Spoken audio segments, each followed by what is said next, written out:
What I'm more passionate about is because of the experiences I've went through, because of the loss I've gone through, because of the kind of lowest of the low, bottom of the barrel living that I feel like, I was a part of. It allowed me to rub shoulders with Jesus over and over and over again. And I didn't find him in polo, tucked in, khaki wearing Southern Baptist seminary wannabes. I found him in guys with needles in their arms praying that God would take this addiction away. Well, one of the reasons I was really excited to have you on is because you are a very visible part of LifePoint Church. You're on stage most weekends, if not every weekend. Everybody knows your name, but very few people, because of the size of our church, I imagine very few people get to sit down and have a one-on-one conversation with you. I wanted to kind of get people kind of an inside scoop to like some of our conversations and just to get to know you better, because you are very visible, and it is like you want to be able to connect with the people that you see on stage. At least I do, and so yeah, I'm like super excited. Thanks so much for being here and for being on. And like, I guess just to kind of start off, we'll take this kind of progression in our conversation, but I kind of want to know like more of your story and more of your background. And so the first question I have is, was there a song, do you remember like being young and there was like this song where you're like, oh, this is music. This is like what music is, that just resonated with you? So it's crazy because it's going to sound super random. My dad had a lot of old records growing up, and when I was a kid, my mom had gotten him like this little sound system thing that had like these two speakers with like a tabletop to like play records, and so he would play them from time to time. And I honestly remember it's the opening song to the Jesus Christ Superstar soundtrack when Judas is just going ham like on those vocals. And I remember being like, I don't know, 6 or 7 and just like eating boogers or whatever 6 or 7 year olds do, and just looking up in a stupor and being like, I want to do that. Wow. I need that in my life. I want to hear that forever. So you have the Jesus Christ Superstar moment where you're like, wow, music exists. You're starting to grow kind of your musical library uh, as you grow up. Then what's the moment where you're like, I I want to do that, not just in a like, because like for me growing up, I wanted to be like a police officer or an FBI agent, and here I am, not either of those things. But that thing was like that thing that in your brain you're like, I'm gonna do whatever it takes to get there. What was that kind of moment? It's an interesting question for me because if I'm being honest, when you're born with an ability to like sing, it's even a little different than like playing an instrument. I do believe that most of the musicians out there were born with the ability to be musical, and they found their identity in that instrument. But like, I think my entire life, especially as a kid, I looked at singing or performing or anything like that as a way to make the people that loved me in my life feel proud of me. And then somewhere along the line, it turned into I need this to feel good about myself. And I would say only recently have I found this renewed joy that I think has been a gift from God in saying and being proud of this identity. I think growing up for me, my assumption was that if I was that complaining about or feeling anxious or feeling kind of curious about what else is out there other than music would have felt disgraceful or something like that. And I don't think that's a pressure that anybody put on me looking back. I think that's a pressure I put on myself. I think that even from a young age, I had a hard time separating my identity from what I do. But I think that the moment that I realized, like, as far as for passion's sake is concerned, that like there's nothing else that I'm going to be able to do out there, there was this defining moment where I connected with the fact that the people that were out there that we were playing for are getting something out of this. They're being benefited by it. They're finding joy here. They're escaping something. And I think I've always been attracted my whole life to trying to be a person that facilitates sanctuary, safe haven for people. And music to me has always been a place that everyone can drop the parts of themselves that maybe they don't want to deal with, or maybe they're not real parts of themselves, but who they truly are only feels like it can manifest itself when you're at a show, or like you're listening to the music that you love, or you're playing an instrument or singing a song that brings emotion inside of you. It's an escape, but one that's psychologically healing. And how many of those exist? Yeah. You know? And I think that carried over a lot as, you know, it transitioned to be less about the music for me and more about the relationship that I have with God, and how he's potentially equipped me with these things to be able to use them for him. Yeah. And that was a weird transition. Yeah. Because it took a lot of humbling. Yeah. So as a kid, you start singing, and I imagine you get a lot of people who say, wow, you're really good at this. You're really good. So you start getting a lot of positive attention. Is that where the identity bit comes in? Because that attention, I would imagine, is pretty addictive or seductive. You know, like I want to keep getting that attention. I think it started with my dad. Is just a guy that it's really hard for me not to put him on a pedestal, especially now that I'm not with him anymore, that he's in heaven. I think that like, even as a kid, you know, my little brother was an amazing athlete. And I know that like my dad was really passionate in his youth about like sports, and like he was a really talented wrestler, and you know, he was into a lot of hands-on things, but he also played saxophone. And I think he had a really kind of like a secret love affair with music his whole life that maybe his parents didn't let him explore as much as he would have liked. But I think as a kid, in some level, I put that together by the look on his face after I would be done, and how proud he was to tell people that I was his kid. In fact, I remember there were times that I would go on auditions for things, and he would stand in the back, and he would get so much joy out of just listening to people comment on my voice without even saying that he was my dad. And I think that although that made me feel very proud, I think I tried really hard to put that into my soul as a replacement for what I would in the future come to understand is where Jesus fit, because I didn't have that.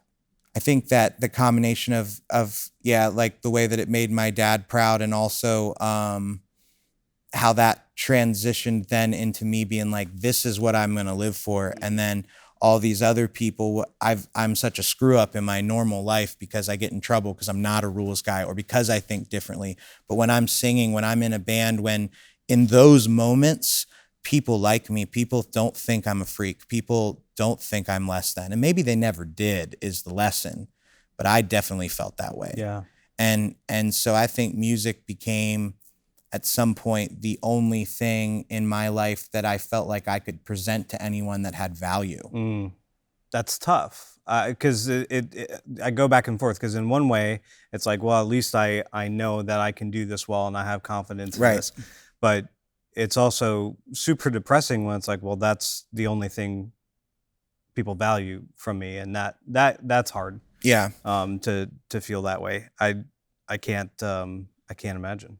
Well, and then it's like, I think that like the thing that really like wrecked me as like a middle school student was then getting into like middle school and high school and realizing that there were other people that were good at music, and that people's love of music is super subjective because it's art. And so like, I can't objectively just be better. Yeah. That was a really hard and humbling lesson. Like, the people that think I'm good, it's just because they like the way it sounds. But there's probably a ton of people that would walk into this church, hear me sing, hear me play, and be like, that's not for me. Yeah. And I think as a kid, it wasn't a pride thing like, why don't you like me? You should, because I'd never thought highly of myself. It was I can't even get people to like me for the thing I do, kind of thing. It was just very self-deprecating and in a way prideful, but a secret pride, a reverse pride.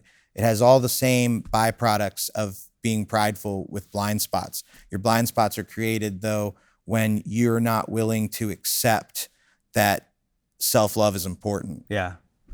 Yeah.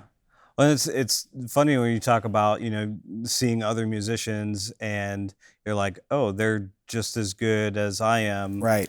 And I for me growing up in youth group, I was on like every team. I was on the skit team and the worship team and the welcome team. And I thought, man, I'm Joe Christian here, like I'm pretty good. And then you go into an environment like a college, especially like a Christian college, right. And you're like, I'm no longer special, I'm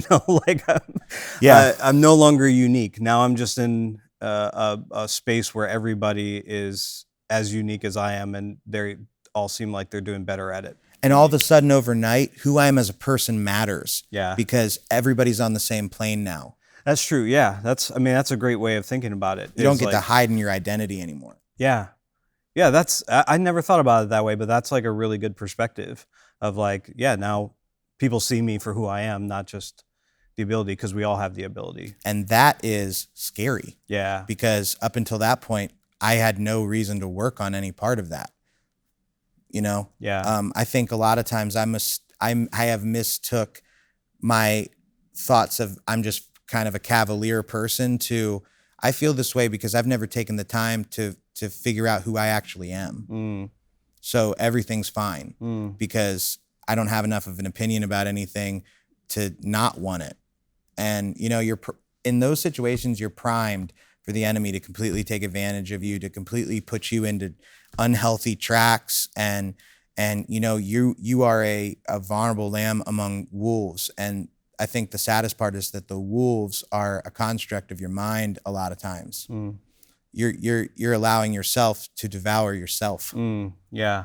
So even in a world of musicians that can be competitive, everybody's fighting for a few spots and fighting for attention.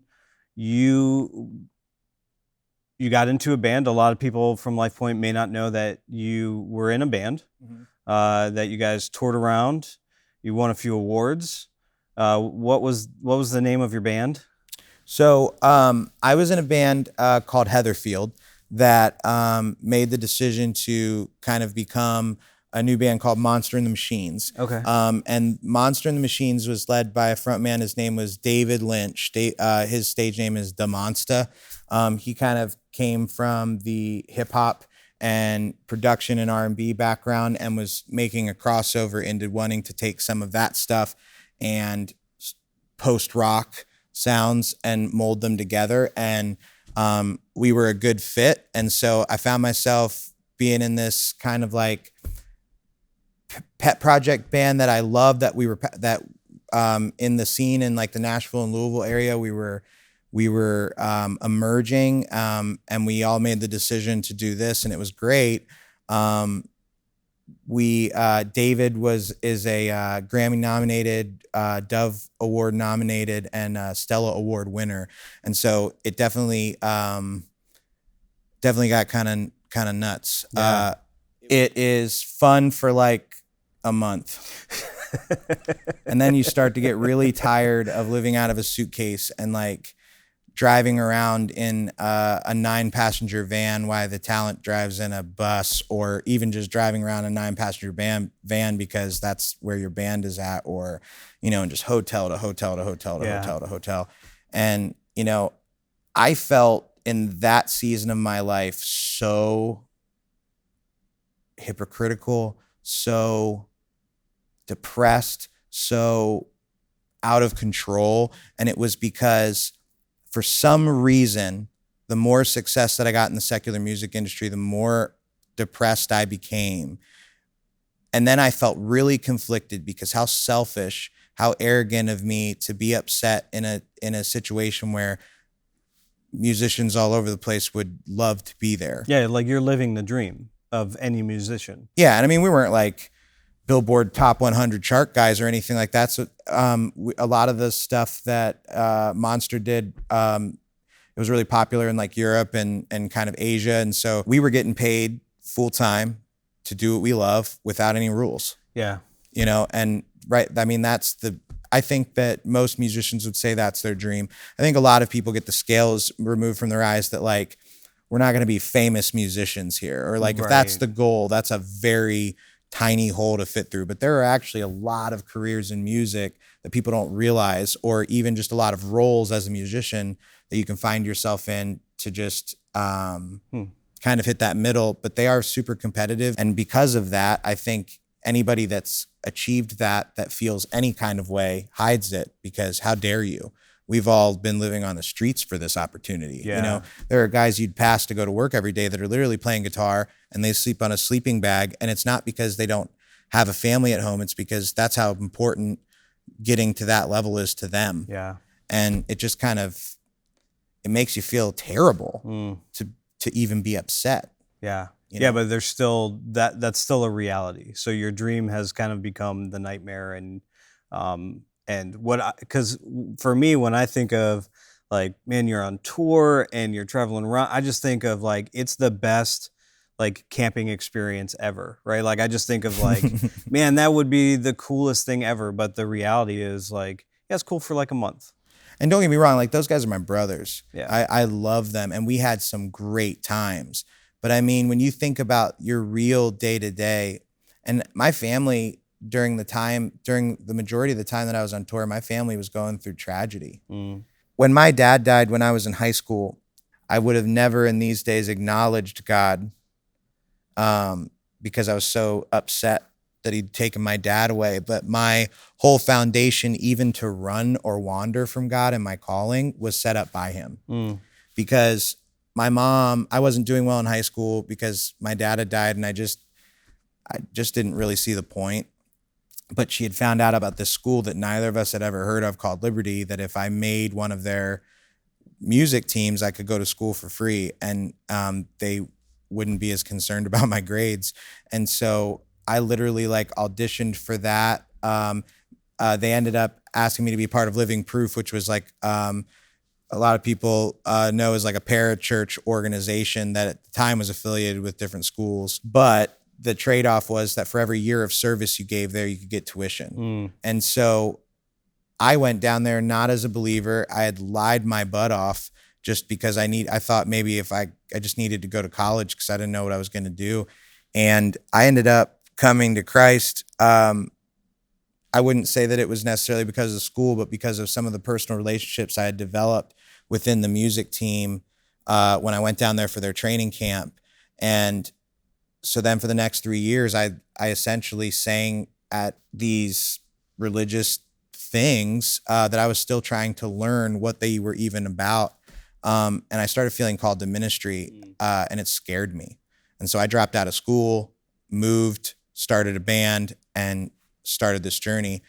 What I realized now was that the reason I was so depressed, the reason that every accolade felt like a dagger or something shameful, was because God was pressing me, calling me to ministry, and I didn't think I was good enough. I thought, I've been a piece of crap my entire life. There's no end to that in sight. You know, I'm too different. I'm too whatever. I'm not good enough at this. I'm not good enough at that, you know? And I mean, I got to the place where I was just thinking, if I can't be happy doing the thing that I thought because of everything in my past that led me to believe that this was my moment, like this is what I was doing it all for, what's the point of being here anymore? And I think it was in that season, in that moment of true scary desperation, all those years ago, that God came into my life and showed me the path that he wanted me to take steps on. And I literally, I got out of a couple of contracts by his grace that I should have had to pay money on. Like in the music business, breaking a contract is a surefire way to get blacklisted. But by God's grace, telling people the story of, I don't know why, I don't know if I'm even going to be able to do this or if they'll disqualify me before I even start. Because going to Liberty, having that whole thing tied up in the beginning of my faith gave me a lot of false expectations about what God wanted out of me. So I thought, I'm definitely going to be disqualified from ministry because I'm just who I am. Talking to me in 3 sentences, like, I'm going to be disqualified from ministry. Yeah. But taking those steps in faith, and every little baby step I took, I found a different way to find peace in my life. And it's been a super rocky journey. I think that whole thing came into perspective for me. Like when my little brother died, I was on the road. I got a phone call at like 8 a.m. in the morning in some crappy motel in Tennessee. And it was just a whirlwind. And before I knew it, the funeral was over and I was back on the road. And I think that's when it started to get just pointless. Yeah. So you're at this, I mean, you have quite the journey. So you're in school, drop out of school, you're getting rid of contracts, and you're kind of getting to this zone of like, things seem meaningless. You're enduring another loss of a family member. And then there's this turning point where now you're doing ministry vocationally. There's this point in school where you're like, I don't necessarily believe in God. I don't know where I'm at in that whole thing. And now you're in this zone of, well, now I'm a pastor. So what was the turning point? Like, what's the turning point between everything seems a little meaningless right now and I've endured a lot of loss and I don't understand, to, okay, now this is the direction I feel like God's calling me to? Even just framing that question like that, I just was reminded of the strength and the consistency of God, because we serve a powerful God that makes decisive action in the subtlety. And you don't see that when you're in the moment. That's the faith part. But when you're through it, it's clear as day. And, I think that like what I had to go through is I've had to become the lowest of the low, both in the way that people saw me, because I walked away from the thing that everybody was proud of, in the things I struggled with, because that wasn't an easy transition. I struggled with drug addiction and with depression, massive depression and loneliness, and just my entire friend group and people were swept out from under me because of a choice I made. And I'm interning at this church, trying to figure out what I'm doing, trying to finish up my degree, all of these different things. And so this was not like just like the Lord has empowered me to do his will, and now I'm going to skip across a rainbow and, right. Touch everyone I see for the Lord. It's not like that. And even for people that are pastors, when I made the choice to walk that road and that eventually led to ordination for me, I think that was a decision or a calling that I felt from God, because I realized really early on in ministry that what I'm really more passionate about than music. And I think this was something that really saved my soul. What I'm more passionate about is, because of the experiences I've went through, because of the loss I've gone through, because of the kind of lowest of the low, bottom of the barrel living that I feel like, I was a part of, it allowed me to rub shoulders with Jesus over and over and over again. And I didn't find him in polo, tucked in, khaki wearing Southern Baptist seminary wannabes. I found him in guys with needles in their arms praying that God would take this addiction away. I found him when people would talk to me like a real person for once, because I didn't have anything that intimidated them, or I didn't represent something. I just was a person that wanted to have a conversation or a relationship with another person.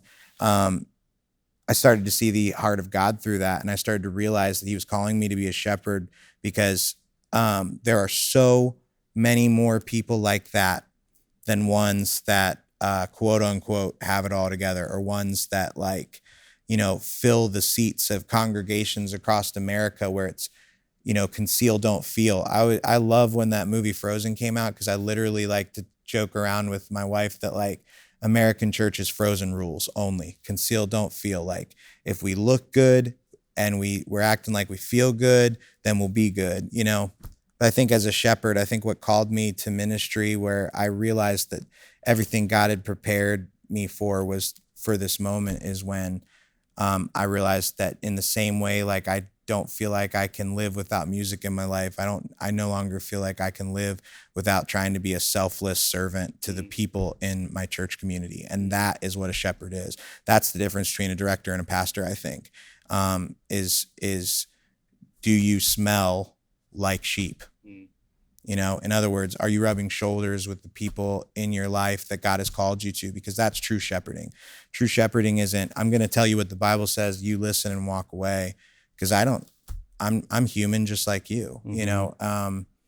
True shepherding, I think, is just being there for people, showing up, being willing to offer selflessness, whether it's through words or action, to help people find Jesus in different ways. And that's something I think I've never lost excitement about. Yeah. Even in hard seasons of ministry, like if there's hope that can happen, then I can live to fight another day. Yeah. Yeah. And I mean, your story informed that passion, right? Mhm. Like, so if I can help somebody who is in my spot, then that's worth it at the end of the day. Yeah, I think so. Yeah. You talk about like that joy or that ecstasy that you get from being on stage. It doesn't hold a candle. Yeah. Like when you see somebody take a step toward Jesus in a way that frees them from the bondage of sin, where where they can break free of chains. I mean, there's not a stage on this planet that would give you that joy. And I don't care how good of a performer or how much you feel like it encapsulates who you are, Yeah. or a musician or whatever. And there's a distinct turning, I think, when I became a worship leader and then a worship pastor. There was a distinct turn where that whole idea of performance and, you know, the art of it, that all just fell away. Yeah. And what I think is amazing is God's exposed to me why I think he's gifted any of us to be talented at anything.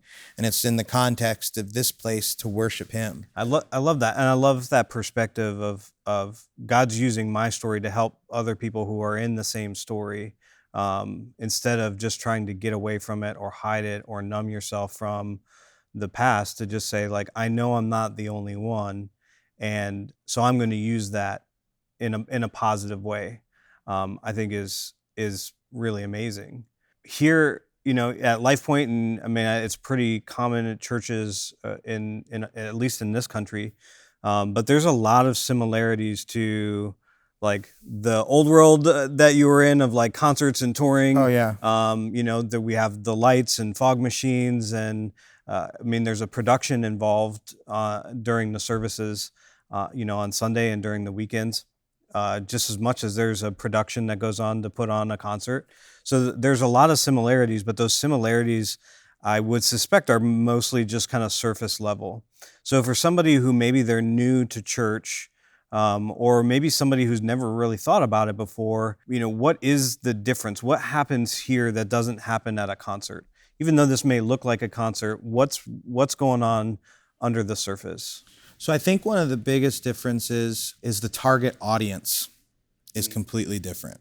And what I mean by that, and I guess the reason I'm choosing to say it this way is just to kind of honor the way that you formed that question of, if I'm speaking to someone that doesn't speak Christianese, that doesn't understand the concept of the Holy Spirit in us being unable to not worship the Father if he's alive in us, you know, all that to the wayside. I think that the target audience is completely different.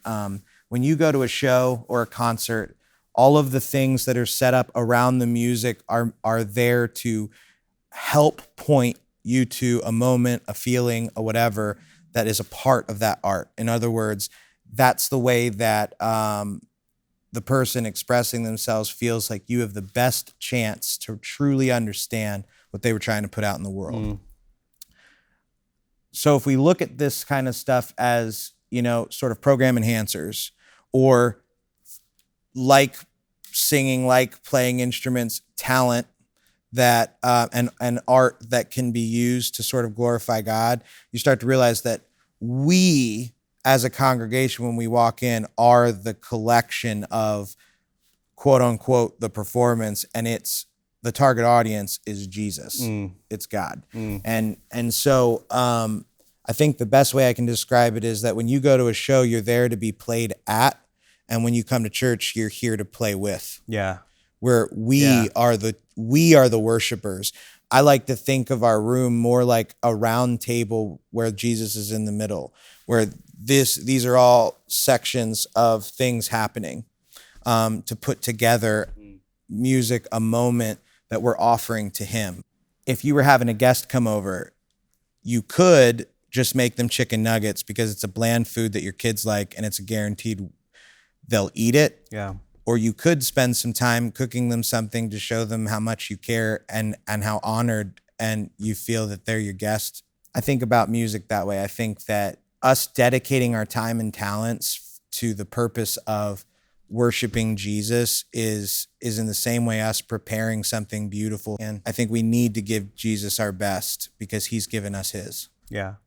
I like when you talk about, Jesus is in the center of this room. So like we're all participating, we're all a part of this. And the thing that came to mind is that, as you were talking, the difference between, a concert and what we do here is the concert is entertainment. And so if the band is bad, well, then I haven't been entertained and it's the band's problem. But here we're all part of the band and it's more about engagement. Like we're engaging with God in that time. And so if I, for whatever reason, don't engage with God during that time, it's not really your problem. Right. It's then becomes my problem. Like there's a heart thing there, which I'd never really thought about it that way before, but because we are all involved, we're all in the band in one way or another, then that feeling isn't what comes from the stage. That feeling is the connection that I'm feeling with God in that moment, or the openness I have to experience his presence. And when that doesn't come, it's so easy for me to blame what happens on stage. Right. Instead of saying, okay, like what was the energy I came in with? Or is there something from my week that it was really holding me back? Or am I angry with my neighbor? Somebody here that like, I'm having trouble of letting something go and opening myself to God's presence in that moment.